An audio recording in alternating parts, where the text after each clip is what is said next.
Next ఉల్లిపాయ ముక్కలు వెల్లుల్లిపాయ రేఖలు తీసుకోండి. ఉల్లిపాయ ముక్కలు వెల్లుల్లిపాయ రేఖలు తీసుకున్నాం. ఇప్పుడు శుభ్రపరిచిన కోడిని తీసుకోండి. అలాగే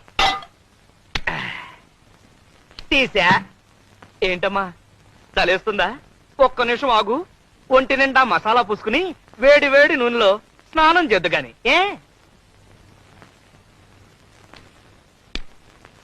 క్రమ పద్ధతిలో చేస్తే ఆరోగ్యం చక్కగా ఉంటుంది. అంతే కదా మరి. మంచి ఫుడ్ తింటే ఆరోగ్యంగానే ఉంటుంది. మొదటగా కాళ్ళని ఎడంగా చాపాలి. చాపా. చేతులు వెనక్కి ఉంచాలి. చేతులే? కోడికి చేతులు ఎక్కడుంటాయి? భాషా దోషం. రెక్కలై ఉంటాయి. వెనక్కి పంచ. తలని మెల్లగా అటూ ఇటూ తిప్పండి. తిప్పే. ఇప్పుడు కాస్త స్పీడ్ గా తిప్పండి.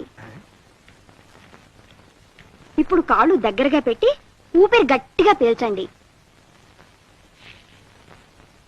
చచ్చింది కదా. మన ఊపిరి అయి ఉంటుంది.